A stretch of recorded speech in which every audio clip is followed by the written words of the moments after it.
ಈ ವಿಡಿಯೋದಲ್ಲಿ ನಾನು 6ನೇ ತರಗತಿ ವಿಜ್ಞಾನ ಕುತೂಹಲ ಅಧ್ಯಾಯ 8 ನೀರಿನ ಸ್ಥಿತಿಗಳ ಮೂಲಕ ಒಂದು ಪಯಣ ಈ ಅಧ್ಯಾಯದ ಸಂಪೂರ್ಣ ವಿವರಣೆ ಮತ್ತು ಪ್ರಶ್ನೆ ಉತ್ತರಗಳನ್ನ ಚರ್ಚಿಸಲಿದ್ದೇನೆ.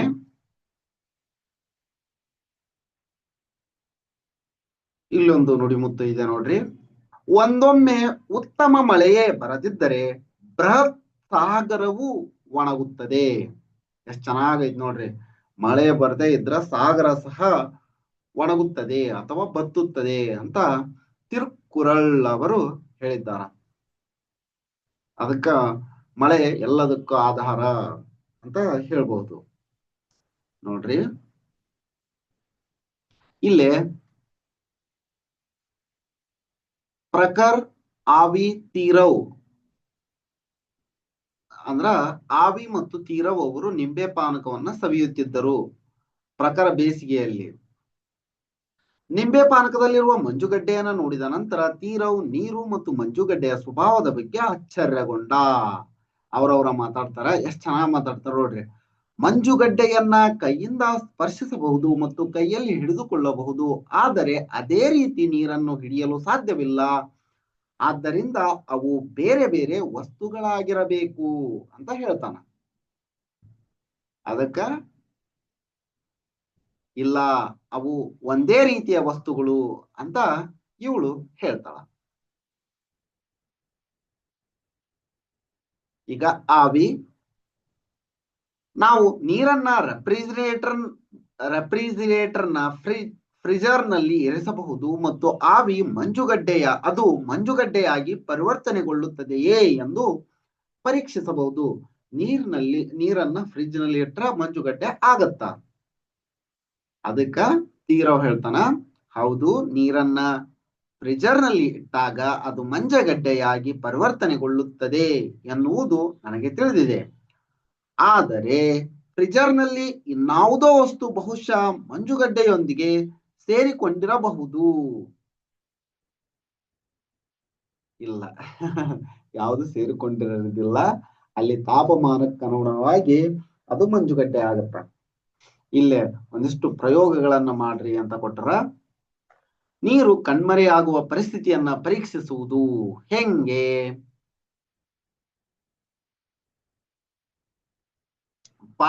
ಈಗ ನೀರನ್ನ ಒಂದು ಪಾತ್ರೆ ಒಳಗಿಟ್ಟು ಬಿಸಿಲಿಗಿಟ್ಟಾಗ ಆ ನೀರು ಆವಿ ಆಗುತ್ತ. ಇದು ಕಣ್ಮರೆ ಆಗುವುದು ಒಂದು ವಿಧಾನ. ಇದೇ ರೀತಿ ನೀರು ಕಣ್ಮರೆ ಆಗುವ ವಿಧಾನಗಳು. ಆಟದ ಮೈದಾನದ ಮಣ್ಣು ನೀರನ್ನ ಹೀರಿಕೊಂಡಿದೆ ಎನ್ನುವುದು ನನ್ನ ಆಲೋಚನೆ. ಇದರ ಬಗ್ಗೆ ನಿಮ್ಮ ಆಲೋಚನೆ ಏನು? ಆಟದ ಮೈದಾನದ ಮಣ್ಣು, ನಮ್ಮ ಆಟದ ಮೈದಾನಕ್ಕ ಆಟ ಆಡಿಸುವಾಗ ನೀರು ಹೊಡೆಯೋದು ಒಂದು ವಾಡಿಕೆ. ಮಣ್ಣು ಇದಾಗ್ಲಿ ಪೆಟ್ಟಾಗದೆ ಇರ್ಲಿ, ಮಣ್ಣು ಮೆದುವಾಗ್ಲಿ ಪೆಟ್ಟಾಗದೆ ಇರ್ಲಿ ಆಡುವ ವ್ಯಕ್ತಿಗೆ ಅಂತಂತಂದು ನೀರ್ ಹೊಡೆದು ಆಡಿಸ್ತಾರ. ಈ ಕಬಡ್ಡಿ ಆಡ್ಬೇಕಂದ್ರ, ಖೋ ಖೋ ಆಡ್ಬೇಕಂದ್ರ, ವಾಲಿಬಾಲ್ ಆಡ್ಬೇಕಂದ್ರ ನೀರ್ ಹೊಡೆದು ಆಡಿಸ್ತಾರ. ಯಾಕಂದ್ರ ಇದೇ ಕಾರಣಕ್ಕಾಗಿ. ನೋಡ್ರಿ, ಇಲ್ಲಿ ಪಾತ್ರೆ ಒಳಗ ನೀರ್ ಹಾಕ್ಯಾರ, ಅದು ಆವಿ ಆಗತ್ತ. ಅಂದ್ರ ಸ್ಟೀಲ್ ತಟ್ಟೆಯಲ್ಲಿ 1 ಚಮಚ ನೀರು, ಸ್ವಲ್ಪ ಸಮಯದ ನಂತರ ಅದು ಆವಿ ಆಗತ್ತ. ನೀರಾವಿಯು ವಾಸ್ತವವಾಗಿ ಅಗೋಚರ, ಆದರೆ ಹಬೆಯಲ್ಲಿ ನೀರಿನ ಸಣ್ಣ ಹನಿಗಳ ಉಪಸ್ಥಿತಿಯಿಂದಾಗಿ ಅದು ಗೋಚರಿಸುತ್ತದೆ. ಅದು ಯಾಕೆ ಗೋಚರಿಸುತ್ತದೆ ಅಂದ್ರ, ಹಬೆಯಲ್ಲಿ ನೀರಿನ ಸಣ್ಣ ಹನಿಗಳ ಉಪಸ್ಥಿತಿಯಿಂದಾಗಿ ಅದು ಗೋಚರಿಸುತ್ತದೆ ಅಂತ ಹೇಳ್ತಾರ. ನಾವೀಗ ಬರೆಯೋಣ. ನೀರಿಗೆ ಏನಾಗುತ್ತದೆ ಎಂಬುದರ ಕುರಿತು ವಿವರವಾದ ರೇಖಾಚಿತ್ರವನ್ನ ಭಾಗಗಳು ಮತ್ತು ಶೀರ್ಷಿಕೆಗಳೊಂದಿಗೆ ಬರೆಯಿರಿ ಅಂತ ಹೇಳ್ಯಾರ. ನಿಮಗಿದು ಗೊತ್ತೇ, ಇದನ್ನ ಹೇಳಿದ್ವಲ್ಲ. ಇದು ಇಲ್ಲಿ ನೋಡ್ರಿ. ಬಿಸಿ ಕಾವಲಿಯ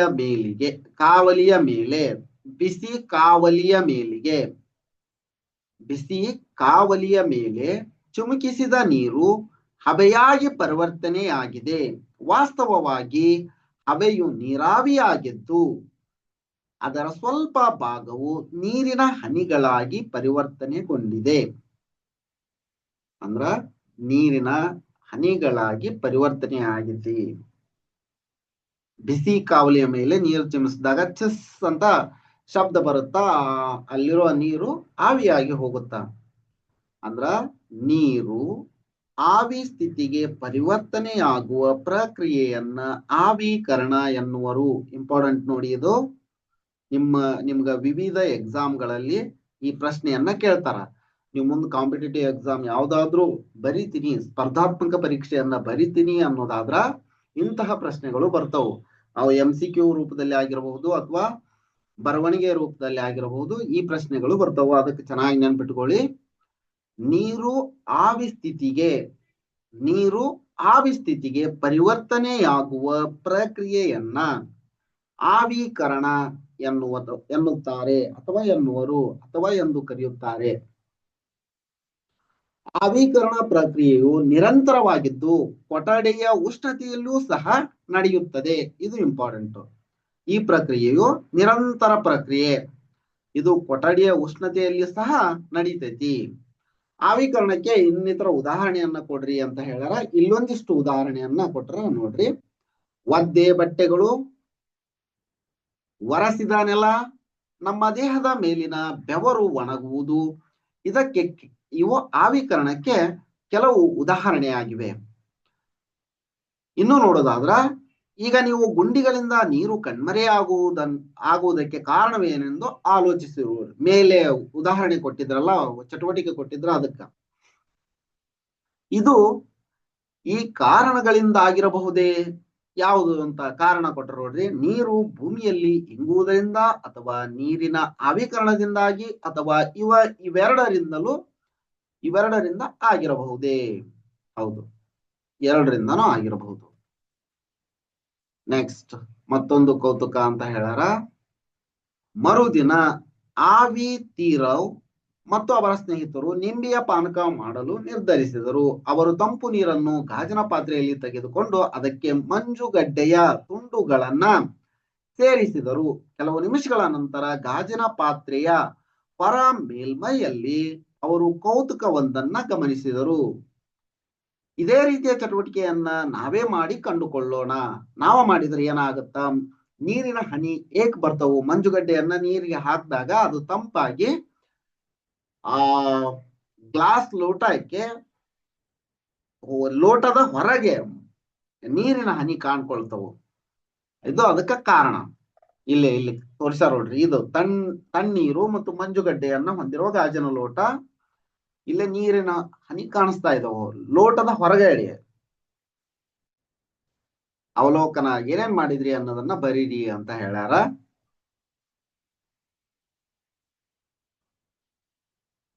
ಇಲ್ಲಿ ನೋಡ್ರಿ, ಅವ್ರವ್ರ ಮಾತು ಎಷ್ಟ್ ಚೆನ್ನಾಗಿ ಮಾತಾಡ್ತಾರ. ಸ್ವಲ್ಪ ನೀರು ಗಾಜಿನ ಲೋಟದ ಮೂಲಕ ಒಸರಿರಬಹುದು ಎಂಬುದು ನನ್ನ ಆಲೋಚನೆ ಅಂತ ಆವಿ ಹೇಳ್ತಾಳ. ಅದಕ್ಕ ಇಲ್ಲ, ನೀರು ಒಸರಲು ಸಾಧ್ಯವಿಲ್ಲ. ಗಾಜಿನ ಪಾತ್ರೆಯಲ್ಲಿ ನೀರಿನ ಮಟ್ಟ ಕಡಿಮೆಯಾಗಿಲ್ಲ. ಅದನ್ನ ಈ ತರ ತೀರವ್ ಹೇಳ್ತಾನ. ಅದಕ್ಕೆ ಆವಿ ಮತ್ ಹೇಳ್ತಾಳ, ಅದು ಕಡಿಮೆ ಆಗಿರಬಹುದು, ಆದ್ರೆ ಕಣ್ಣಿಗೆ ಕಾಣುವಷ್ಟು ಗಮನಾರ್ಹವಾಗಿಲ್ಲದಿರಬಹುದು. ಅದಕ್ಕೆ ತೀರವ್ ಮತ್ ಹೇಳ್ತಾನ, ಉದ್ದನೆಯ ಮತ್ತು ಕಿರಿದಾದ ವ್ಯಾಸದ ಬಾಟ್ಲಿಯಲ್ಲಿ ನೀರಿನ ಮಟ್ಟದಲ್ಲಿನ ಸ್ವಲ್ಪ ಬದಲಾವಣೆಯಾದರೂ ಗಮನಿಸಬಹುದು. ನಾವು ಕೊಠಡಿಯ ಉಷ್ಣತೆಯಲ್ಲಿ ಇನ್ನೊಂದು ಪಾತ್ರೆಯಲ್ಲಿ ನೀರನ್ನು ತೆಗೆದುಕೊಂಡು ನೀರು ಒಸರುತ್ತದೆಯೋ ಎಂದು ಕಂಡು ಹಿಡಿಯಬಹುದು.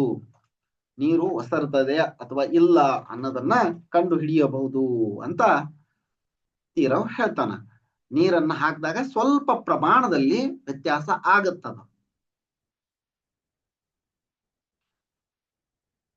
ನೋಡ್ರಿ, ಈಗ ಸಸ್ಯಗಳ ಮೇಲೆ ನೀರು ಬಿದ್ದಿರುತ್ತಲ್ಲ, ಅದು ಯಾವ ರೀತಿ ಅಂತ ನೋಡೋಣ. ಸಸ್ಯಗಳ ಮೇಲೆ ಬಿದ್ದ ಇಬ್ಬನಿಯನ್ನ ನೀವು ನೋಡಿರಬಹುದು. ಹೌದು, ನೋಡಿರ್ತೀವಿ. ಮುಂಜಾನೆಯ ಸಮಯದಲ್ಲಿ ನಾವು ಹೆಚ್ಚು ಇಬ್ಬನಿಯನ್ನ ನೋಡುತ್ತೇವೆ. ಏಕೆ? ನಾವು ಪಾತ್ರೆಯ ಅರ್ಧದಷ್ಟು ನೀರನ್ನ ಕುದಿಸಿ ಪಾತ್ರೆಯನ್ನ ಸ್ಟೀಲ್ ತಟ್ಟೆಯಿಂದ ಮುಚ್ಚಿದಾಗ ಸ್ಟೀಲ್ ತಟ್ಟೆಯ ಒಳ ಮೇಲ್ಮೈ ಭಾಗದಲ್ಲಿ ಕೆಲವು ನೀರಿನ ಹನಿಗಳು ಶೇಖರಣೆಯಾಗುತ್ತದೆ. ಈ ನೀರಿನ ಹನಿಗಳು ಎಲ್ಲಿಂದ ಬಂದಿವೆ? ನಿಮ್ಮ ಆಲೋಚನೆ ಏನು? ಆಲೋಚನೆ ಏನು? ಗಾಳಿಯಲ್ಲಿನ ನೀರಾವಿಯು ತಂಪಾದ ಮೇಲ್ಮೈನ ಸಂಪರ್ಕಕ್ಕೆ ಬಂದಾಗ ಅವು ನೀರಿನ ಹನಿಗಳಾಗಿ ಬದಲಾಗುತ್ತವೆ. ಇದು ಇಂಪಾರ್ಟೆಂಟ್ ನೋಡಿ. ಗಾಳಿಯಲ್ಲಿರುವ ನೀರಾವಿಯು ತಂಪಾದ ಮೇಲ್ಮೈನ ಸಂಪರ್ಕಕ್ಕೆ ಬಂದಾಗ ಅವು ನೀರಿನ ಹನಿಗಳಾಗಿ ಬದಲಾಗುತ್ತವೆ. ಅದೇ ರೀತಿ ನೀರಾವಿಯು ಅದರ ದ್ರವ ಸ್ಥಿತಿಗೆ ಪರಿವರ್ತನೆಯಾಗುವ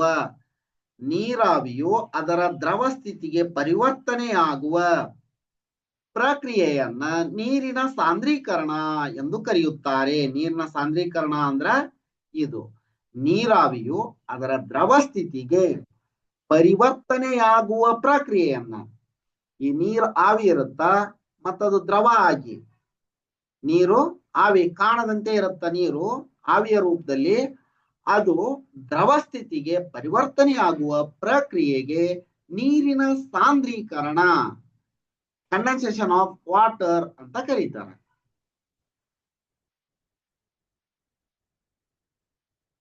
ಇಲ್ಲೇ ನೀರಿನ ಸಾಂದ್ರೀಕರಣ ಯಾವ ರೀತಿ ನಡೆಯುತ್ತಾ ಅನ್ನೋದಕ್ಕೆ ಒಂದು ಚಟುವಟಿಕೆ ಕೊಟ್ಟರ, ಇದನ್ನ ಮಾಡಿ ನೋಡಿ. ಇನ್ನಷ್ಟು ತೊಡಗಿಸಿಕೊಳ್ಳಲು ಗಾಳಿಯಲ್ಲಿನ ನೀರಾವಿಯ ಪ್ರಮಾಣವನ್ನ ಆರ್ದ್ರತೆ ಎಂದು ಕರೆಯುತ್ತಾರೆ. ಅಂದ್ರ ಗಾಳಿಯಲ್ಲಿನ ನೀರಾವಿಯ ಪ್ರಮಾಣವನ್ನ ಆರ್ದ್ರತೆ ಎಂದು ಕರೆಯುತ್ತಾರೆ. ಪತ್ರಿಕೆಗಳಲ್ಲಿ ಮತ್ತು ಇತರ ಆಕರಗಳಲ್ಲಿ ನಿಮ್ಮ ಪ್ರದೇಶದ ದೈನಂದಿನ ಆರ್ದ್ರತೆಯ ದತ್ತಾಂಶವನ್ನ ವರದಿ ಮಾಡುತ್ತಾರೆ. ಒಂದು ವರ್ಷದ ದತ್ತಾಂಶವನ್ನ ಕ್ರೋಢೀಕರಿಸಿ ಮತ್ತು ಯಾವುದೇ ನಿರ್ದಿಷ್ಟ ವಿನ್ಯಾಸಗಳಿದ್ದಲ್ಲಿ ಅಧ್ಯಯನ ಮಾಡಿ. ಒಂದು ವರ್ಷದ್ದು ಕ್ರೋಢೀಕರಿಸಿ ಅಧ್ಯಯನ ಮಾಡ್ರಿ ಅಂತ ಹೇಳಾರ. ಮಾಡಿ.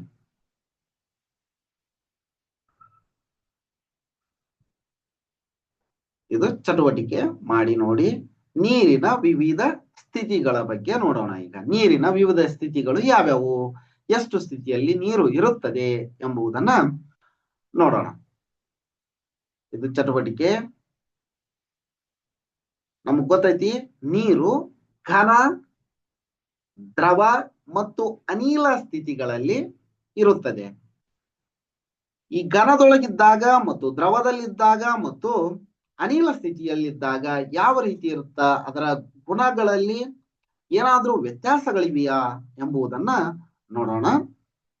ಮಂಜುಗಡ್ಡೆ ಅಂದ್ರ ನೀರಿನ ಘನಸ್ಥಿತಿ. ಇದು ಮಂಜುಗಡ್ಡೆ ಅಂದ್ರ ನೀರಿನ ಘನಸ್ಥಿತಿ. ಯಾವ ಪಾತ್ರೆಯಲ್ಲಿ ಇಟ್ಟರೂ ತನ್ನ ಆಕಾರವನ್ನ ಉಳಿಸಿಕೊಳ್ಳುತ್ತದೆ. ಅಂದ್ರೆ ಮಂಜುಗಡ್ಡೆ ಯಾವ ಪಾತ್ರೆಯಲ್ಲಿ ಇಟ್ಟರೂ ತನ್ನ ಆಕಾರವನ್ನ ಉಳಿಸಿಕೊಳ್ಳುತ್ತದೆ, ಆದರೆ ನೀರು ಸಂಗ್ರಾಹಕದ ಆಕಾರವನ್ನ ಪಡೆಯುತ್ತದೆ.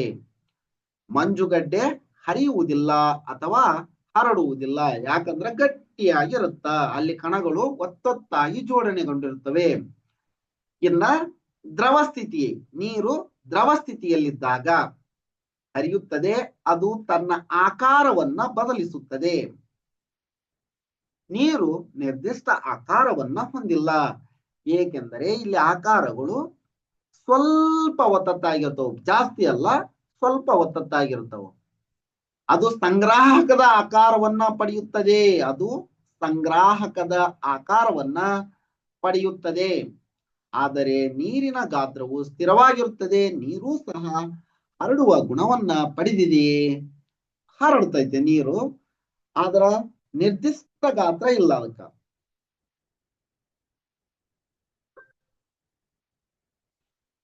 ಹೌದು, ನೀರು ಸಹ ತನ್ನ ಗಾತ್ರವನ್ನ ಸ್ಥಿರವಾಗಿರಿಸಿಕೊಂಡು, ಅಂದ್ರ ಹರಿಯುವ ಗುಣ ಅದರದ್ದು, ಸ್ಥಿರವಾಗಿರಿಸಿಕೊಂಡು ಹರಡುವ ಗುಣ ಹೊಂದಿದೆ.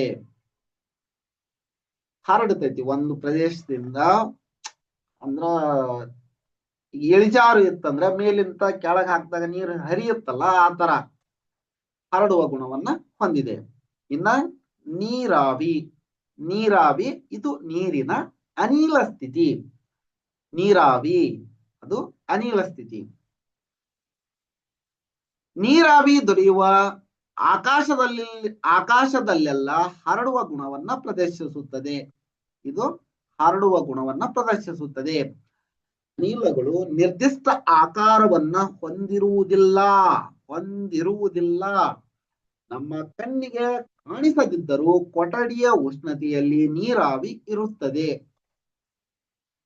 ನಮ್ಮ ಸುತ್ತಲಿನ ಗಾಳಿಯಲ್ಲಿ ನೀರಾವಿ ಇರುತ್ತದೆ. ಒದ್ದೆ ಬಟ್ಟೆ ಒಣಗುವುದು ಅಥವಾ ನೆಲವನ್ನ ಒರೆಸುವುದು, ಒದ್ದೆ ಬಟ್ಟೆ ಒಣಗುವುದು, ನೆಲವನ್ನ ಒರೆಸುವಂತಹ ಪ್ರಕ್ರಿಯೆಗಳಲ್ಲಿ ನೀರು ಆವಿಕರಣಗೊಂಡು ಸುತ್ತಲಿನ ಗಾಳಿಗೆ ನೀರಾವಿಯನ್ನ ಒದಗಿಸುತ್ತದೆ. ಈಗ ನೀರಿನ 3 ಸ್ಥಿತಿಗಳ ಪರಿಚಯ ನಮಗಾಯ್ತು ಅಲ್ವಾ? ಇದಕ್ಕೂ ವಿವಿಧ ಉದಾಹರಣೆಯನ್ನು ನಾವು ಕೊಡಬಹುದು ಅಲ್ಲ. ನಿಮ್ಮ ಸುತ್ತಲೂ ಗಮನಿಸುವ ಘನ ವಸ್ತುಗಳಿಗೆ ಕೆಲವು ಉದಾಹರಣೆಗಳನ್ನು ಕಂಡುಕೊಳ್ಳಿ. ಅಂದ್ರೆ ಕಲ್ಲು, ಮರ, ಗಾಜು, ಇವು ಉದಾಹರಣೆ. ಇನ್ನ ದ್ರವ ವಸ್ತುಗಳು ಅಂತಂದ್ರ ದ್ರವಗಳಿಗೆ ಉದಾಹರಣೆ ಹಾಲು, ಎಣ್ಣೆ, ಇವು ಉದಾಹರಣೆ. ಇನ್ನ ಅನಿಲಕ್ಕ ಉದಾಹರಣೆಯನ್ನು ಕೊಡುವುದಾದ್ರ ಆಕ್ಸಿಜನ್, ಕಾರ್ಬನ್ ಡೈಆಕ್ಸೈಡ್, ಇನ್ನು ಮುಂತಾದವು ಅನಿಲಕ್ಕ ಉದಾಹರಣೆಗಳಾಗಿವೆ. ಇನ್ನಷ್ಟು ತಿಳಿಯಲು ಅಂತ ಒಂದಿಷ್ಟು ನೀರಿನ ಸ್ಥಿತಿಗಳನ್ನ ನಾವು ಹೇಗೆ ಬದಲಿಸಬಹುದು ಅನ್ನೋದನ್ನ ಒಂದು ಪ್ರಯೋಗದ ಮೂಲಕ ನೋಡ್ರಿ ಅಂತ ಹೇಳ್ಯಾರ. ಇನ್ನಷ್ಟು ತಿಳಿಯಲು ವಾತಾವರಣದ ನೀರು ಉತ್ಪಾದಕ ಯಂತ್ರವು ಅಟ್ಮಾಸ್ಫರಿಕ್ ವಾಟರ್ ಜನರೇಟರ್ ಅರ್ಧ ಗಾಳಿಯಿಂದ ನೀರನ್ನ ಸಂಗ್ರಹಿಸಿ ಕುಡಿಯುವ ನೀರನ್ನ ಉತ್ಪಾದಿಸುತ್ತದೆ. ಗಾಳಿಯನ್ನ ತಂಪಾಗಿಸಿ ಪಡೆದ ನೀರಾವಿಯು ಸಾಂದ್ರೀಕರಣಗೊಳ್ಳುವ ಮೂಲಕ ಇದು ನಡೆಯುತ್ತದೆ. ಮಂಜುಗಡ್ಡೆಯುಕ್ತ ತಂಪಾದ ನೀರು ತುಂಬಿದ ಗಾಜಿನ ಲೋಟದ ಹೊರ ಮೇಲ್ಮೈಯನ್ನ ನೀರ ಹನಿಗಳು ಉಂಟಾದ ರೀತಿಯಲ್ಲಿಯೇ ಈ ಪ್ರಕ್ರಿಯೆಯು ನಡೆಯುತ್ತದೆ. ಯಾವುದು? Atmospheric water generator. ಇದು ನೆಕ್ಸ್ಟ್. ಈಗ ಶೀತಕ, ಫ್ರೀಜರ್ ದಂತಹ ತಂಪಾದ ವಾತಾವರಣದಲ್ಲಿ ನೀರನ್ನ ಇರಿಸಿ ಮಂಜುಗಡ್ಡೆ ಆಗಿಸಬಹುದು. ಅಂದ್ರ ವಾತಾವರಣದ ನೀರನ್ನ ತೆಗೆದುಕೊಂಡು ಫ್ರೀಜರ್ ನಲ್ಲಿ ಶೀತಕದಲ್ಲಿ ಇಟ್ಟಾಗ ನೀರು ಮಂಜುಗಡ್ಡೆ ಆಗಬಹುದು. ನೀರು ಘನೀಕರಣಗೊಂಡು ಮಂಜುಗಡ್ಡೆ ಆಗಿ ಪರಿವರ್ತನೆಗೊಳ್ಳುತ್ತದೆ. ನಾವು ಮಂಜುಗಡ್ಡೆಯನ್ನ ಶೀತಕದಿಂದ ಹೊರತೆಗೆದರೆ ಅದು ಕರಗುತ್ತದೆ ಮತ್ತ ನೀರಾಗಿ ಪರಿವರ್ತನೆ ಆಗುತ್ತದೆ. ನೀರಲ್ಲದೆ ಘನದಿಂದ ದ್ರವಕ್ಕೆ ಬದಲಾಗಬಲ್ಲ ಇನ್ನೂ ಇತರೆ ಉದಾಹರಣೆಗಳ ಬಗ್ಗೆ ನೀವು ಆಲೋಚಿಸಬಲ್ಲಿರಾ? ಘನದಿಂದ ದ್ರವ ಸ್ಥಿತಿಗೆ ಬರುವಂತಹ ಇನ್ನೂ ಉದಾಹರಣೆಗಳ ಬಗ್ಗೆ ನೀವು ಆಲೋಚಿಸುವಿರಾ ಅಂತ ಕೇಳ್ಯಾರ. ಹಾಲನ್ನ ಫ್ರಿಜ್ನಾಗಿಟ್ಟು ಅದನ್ನ ಗಟ್ಟಿಯಾಗಿ ಮಾಡಿ ಮತ್ತ ತಂಪು ಮಾಡಿದಾಗ ಅಂದ್ರೆ ಬಿಸಿ ಮಾಡಿದಾಗ ಹಾಲಾಗುತ್ತೆ. ಮೇಣದಿಂದಾಗಿ ಮೇಣದ ಬತ್ತಿಯು ಇಂತಹ ಉದಾಹರಣೆಯಾಗಿದೆ. ಮೇಣದ ಬತ್ತಿ ಘನ ಸ್ಥಿತಿಯೊಳಗಿರುತ್ತ, ಮೇಣ ದ್ರವ ಸ್ಥಿತಿಯೊಳಗಿರುತ್ತ. ಮೇಣದಿಂದಾಗಿ ಮೇಣದ ಬತ್ತಿ, ಮೇಣ ಘನ ಸ್ಥಿತಿಯೊಳಗಿರುತ್ತ, ಮೇಣದ ಬತ್ತಿ ಉರಿತಾ ಇರುತ್ತಲ್ಲ ದ್ರವ ಸ್ಥಿತಿಯೊಳಗೂ ಬರುತ್ತದ.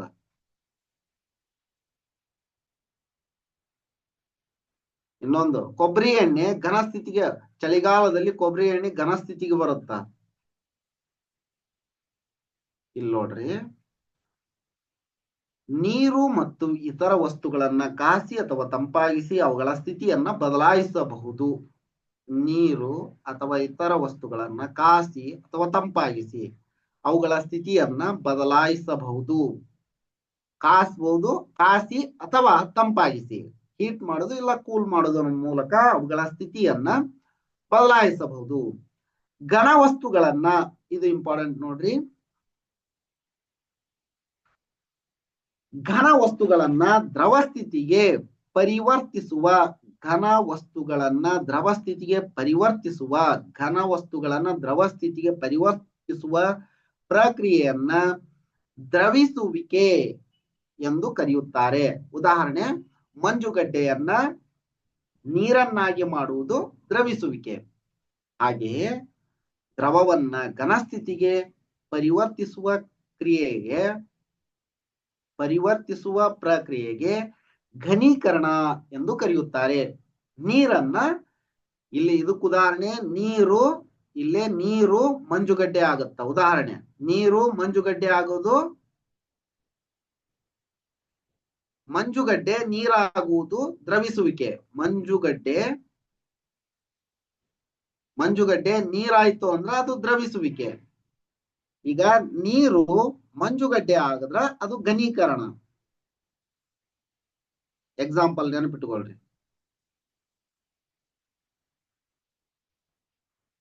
ಇಲ್ಲಿ ಕೊಟ್ರು ನೋಡ್ರಿ, ದ್ರವಿಸುತ್ತದೆ ನೀರು ಘನ. ಈಗ ನೀರನ್ನ ತೆಗೆದುಕೊಂಡಾಗ ನೀರಿನ ವಿವಿಧ ಸ್ಥಿತಿಗಳ ಪರಿವರ್ತನೆಯನ್ನ ಅಂತ ಹೇಳ್ಯಾರ. ಇಲ್ಲಿ ನೋಡ್ರಿ, ಘನ, ದ್ರವ, ಅನಿಲ. ಸರಿನಾ? ದ್ರವಿಸುತ್ತದೆ. ನೆಕ್ಸ್ಟ್ ಇಲ್ಲೇನಾಗುತ್ತ? ಆವಿಯಾಗುವುದು. ದ್ರವ ಇದ್ದಿದ್ದು ಅನಿಲ ಸ್ಥಿತಿಗೆ ಬಂದೈತಿ ಅಂದ್ರ ಆವಿ ಆದಾಗ ಬರುತ್ತ. ಆವಿಯಾಗುವುದು.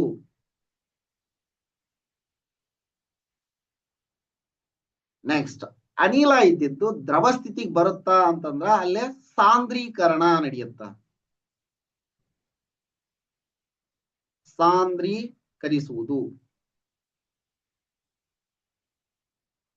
ಸಾಂದ್ರೀಕರಿಸುವುದು.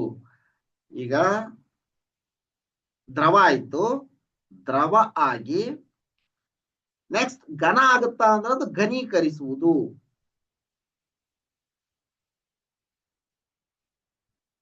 ಹಿಂಗ್ ಬಂದಾಗ ಘನೀಕರಿಸುವುದು.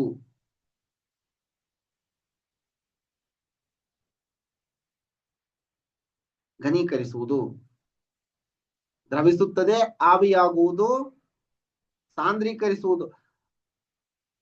ಈ ರೀತಿ ತಗೊಂಡಾಗ ಸಾಂದ್ರೀಕರಿಸುವುದು ಘನದಿಂದ ಸಾಂದ್ರೀಕರಿಸುವುದು ಆಗಿತ್ತಂದ್ರೆ ಇಲ್ಲಿ ಆವಿಯಾಗುವುದು ಅಂತ ಬರುತ್ತಾ. ಈ ರೀತಿ ಹಿಂಗ ಇದು 3 ಹಾಕಿ ಇದು 4 ಹಾಕಿದ್ರೆ ಸರಿ ಆಗತ್ತಾ. ನೀರಿನ ವಿವಿಧ ಸ್ಥಿತಿಗಳು ಎರೋ ಮಾರ್ಕ್ ಕೊಟ್ರಲ್ಲ, ಫಾರ್ವರ್ಡ್ ಅಂಡ್ ಬ್ಯಾಕ್ವರ್ಡ್ ರಿಯಾಕ್ಷನ್, ಹಂಗಾಗಿ ಇದು ಸರಿ ಬರ್ದಿರೋದು. ಇಲ್ಲೊಂದು ಚಟುವಟಿಕೆ ಕೊಟ್ರ ಮಾಡಿ ನೋಡಿ.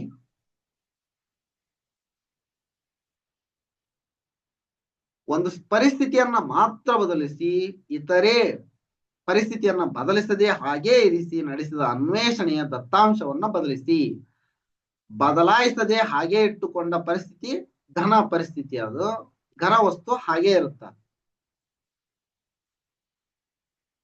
ನೆಕ್ಸ್ಟ್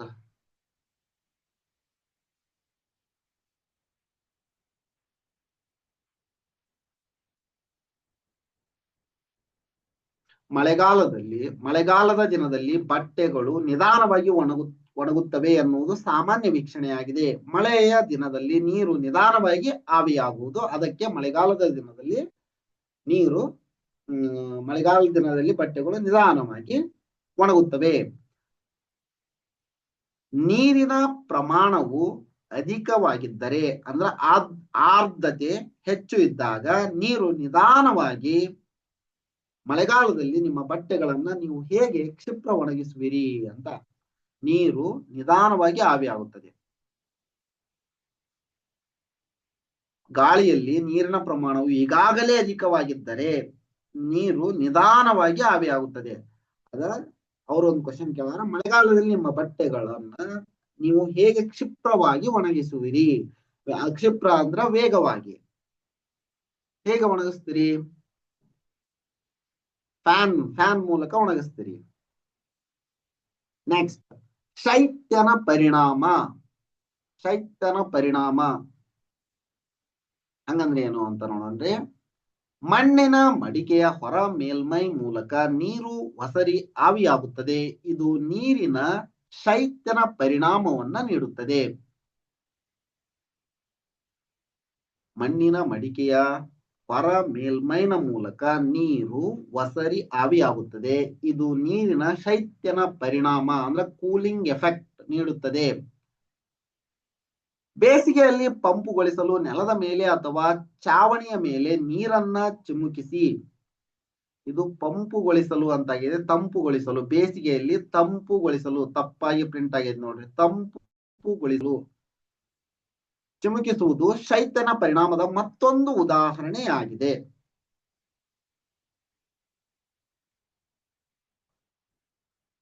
ಇಲ್ಲಿ ನೋಡ್ರಿ ಹೆಂಗ್ ಮಾಡೋದು. ಮಡಿಕೆ ಒಳಗೆ ಮಡಿಕೆ ಶೈತ್ಯಕ. ಇದು ಒಂದು ದೊಡ್ಡ ಮಡಿಕೆ ತಗೊಂಡು ಮರಳಿನ ಪದರ ಹಾಕ್ಬೇಕು. ಒದ್ದೆಯಾದ ಗೋಣಿ ಚೀಲ, ಇದ್ರೊಳಗೆ ಒದ್ದೆಯಾದ ಗೋಣಿ ಚೀಲ ಇಡಬೇಕು. ಮತ್ತೊಂದು ಚಿಕ್ಕ ಮಡಿಕೆಯನ್ನ ಹಾಕ್ಬೇಕು. ಒದ್ದೆಯಾದ ಗೋಣಿ ಚೀಲವನ್ನ ಇಲ್ಲೇ ಮರಳೈತಲ್ಲ ಅದರ ಮೇಲ್ಗಡೆ ಹಾಕ್ಬೇಕು. ಅದು ಯಾವಾಗ್ಲೂ ಒದ್ದೆ ಆಗಿರ್ಬೇಕು. ಅಂದ್ರ ಇಲ್ಲಿ ತಾಜಾ ಹಣ್ಣುಗಳು ಇರ್ತಾವ, ಫ್ರೆಶ್ ವೆಜಿಟೇಬಲ್ಸ್ ಆಗಿರ್ತಾವ. ಮಡಿಕೆ ಒಳಗೆ ಮಡಿಕೆ ಶೈತ್ಯಕದ ಸಣ್ಣ ಮಡಿಕೆ ತಣ್ಣಗಾಗಲು 4-5 ಗಂಟೆಗಳ ಕಾಲ ಬಿಡಿ.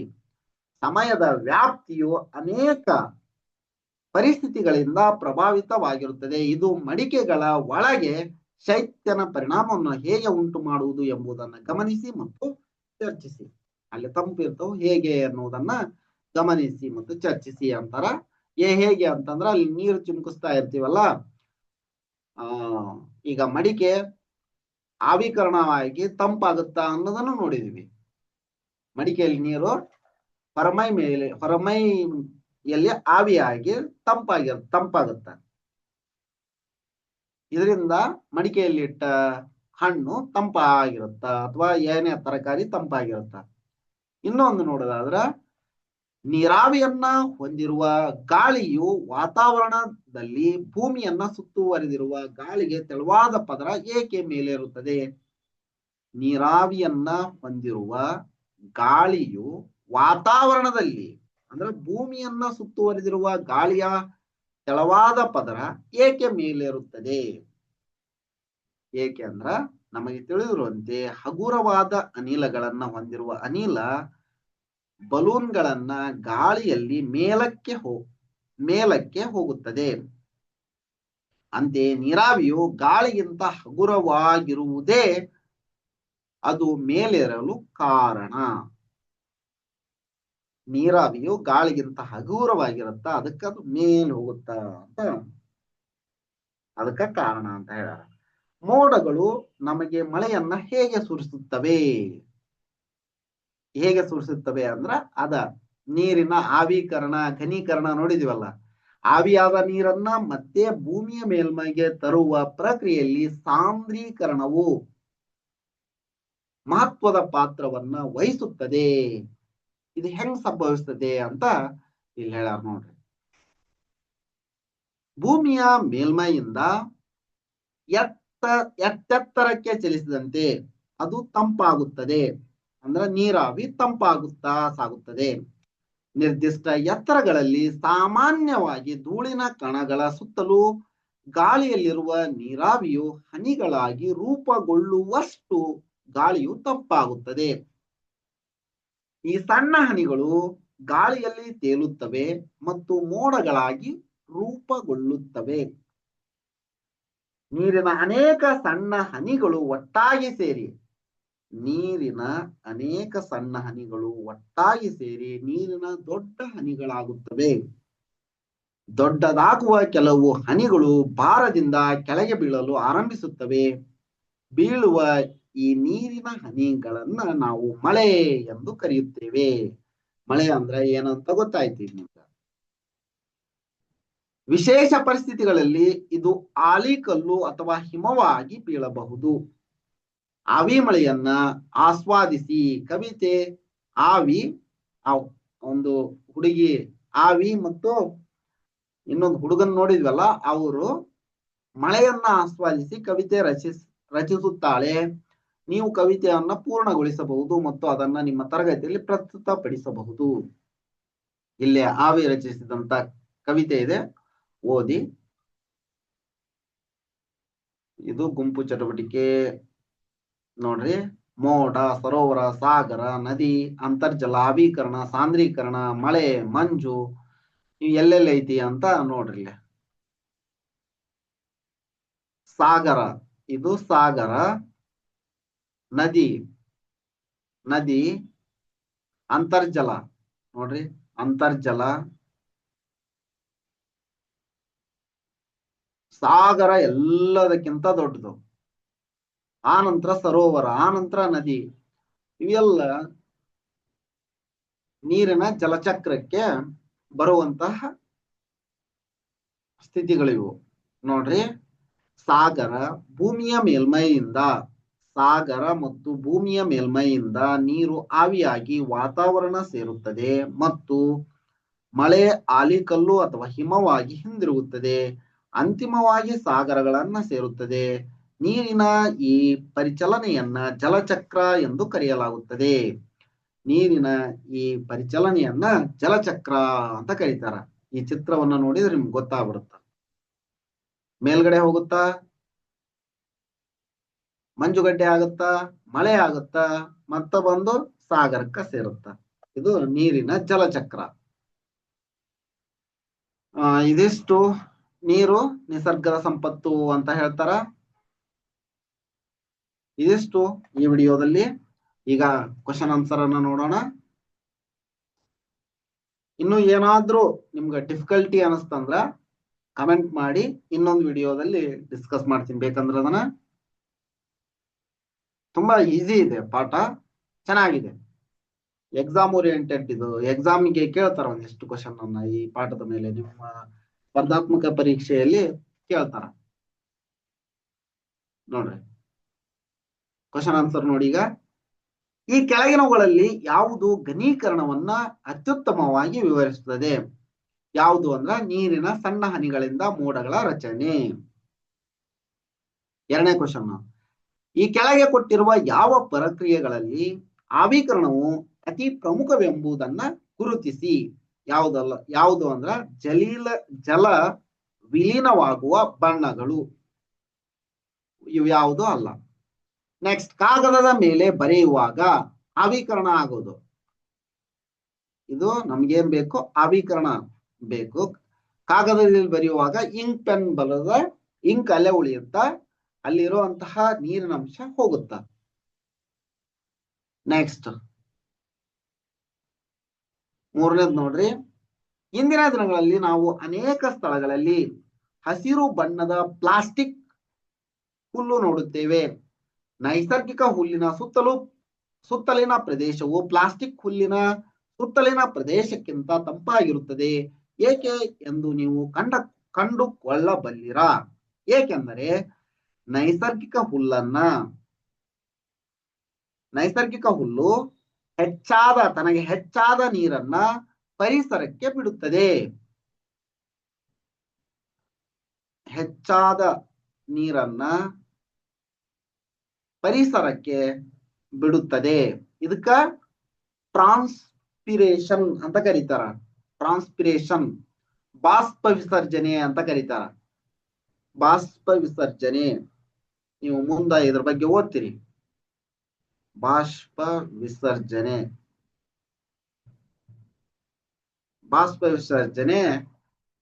ಆದ್ದರಿಂದ ಆ ಪರಿಸರ ತಂಪಾಗಿರುತ್ತೆ. ನೀರನ್ನ ಹೊರತುಪಡಿಸಿ ಆವಿಯಾಗುವ ಇತರೆ ದ್ರವಗಳಿಗೆ ಉದಾಹರಣೆಗಳನ್ನ ನೀಡಿ. ಉದಾಹರಣೆ ಪೆಟ್ರೋಲ್, ಡೀಸೆಲ್, ಇನ್ನು ಅನೇಕ ಕೊಡಬಹುದು. ಪೆಟ್ರೋಲ್, ಡೀಸೆಲ್ 2 ಕೊಟ್ಟೆ. ನೆಕ್ಸ್ಟ್, 5ನೇದ್ದು, ಫ್ಯಾನ್ಗಳು ಗಾಳಿಯನ್ನ ಸುತ್ತಲೂ ಚಲಿಸುವಂತೆ ಮಾಡಿ ತಂಪಿನ ಅನುಭವವನ್ನ ಸೃಷ್ಟಿಸುತ್ತವೆ.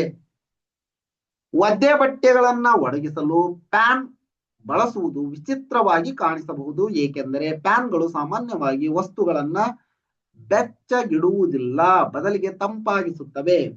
ಸಾಮಾನ್ಯವಾಗಿ ನೀರು ಆವಿಯಾಗಲು ಅದಕ್ಕೆ ಉಷ್ಣದ ಅಗತ್ಯವಿರುತ್ತದೆ, ತಂಪಾದ ಗಾಳಿಯಲ್ಲ.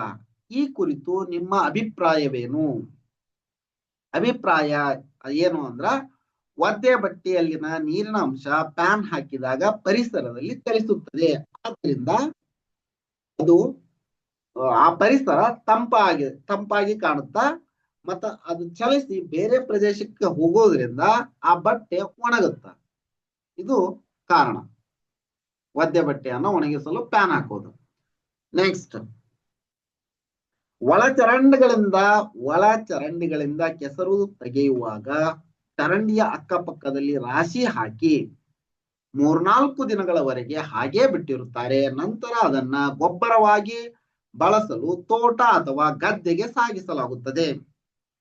ಈ ವಿಧಾನವು ಕೆಸರಿನ ಸಾಗಣೆ ವೆಚ್ಚವನ್ನ ಕಡಿಮೆ ಮಾಡುತ್ತದೆ ಮತ್ತು ಇದನ್ನ ನಿರ್ವಹಿಸುವ ವ್ಯಕ್ತಿಗಳ ಸುರಕ್ಷತೆಯನ್ನ ಹೆಚ್ಚಿಸುತ್ತದೆ. ಈ ಬಗ್ಗೆ ಆಲೋಚಿಸಿ ಮತ್ತು ಹೇಗೆಂದು ವಿವರಿಸಿ. ಹೇಗೆಂದ್ರ ಕೆಸರಿನಲ್ಲಿರುವ ನೀರಿನ ಅಂಶ ಆವಿಯಾಗುತ್ತದೆ, ಆವಾಗ ಹಗುರಾಗುತ್ತದೆ, ಅದನ್ನ ಸಾಗಿಸಲು ಜಾಸ್ತಿ ವೆಚ್ಚ ಆಗುವುದಿಲ್ಲ. ಕೆಸರಿನಲ್ಲಿನ ನೀರಿನ ಅಂಶ ಆವಿಯಾಗುತ್ತದೆ. ಇದಕ್ಕೆ ಉತ್ತರ.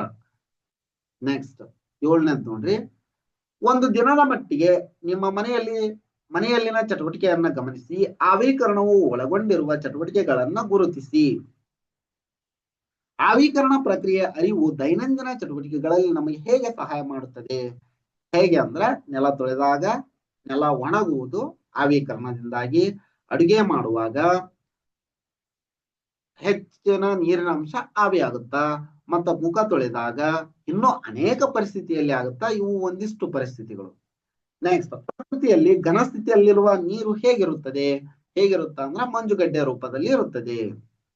ನೆಕ್ಸ್ಟ್ 9, ನೀರು ನಮ್ಮ ಹಕ್ಕು ಎನ್ನುವ ಮೊದಲು ನೀರು ನಮ್ಮ ಜವಾಬ್ದಾರಿ ಎನ್ನಿ ಎಂಬ ಹೇಳಿಕೆಯ ಕುರಿತು ಆಲೋಚಿಸಿ.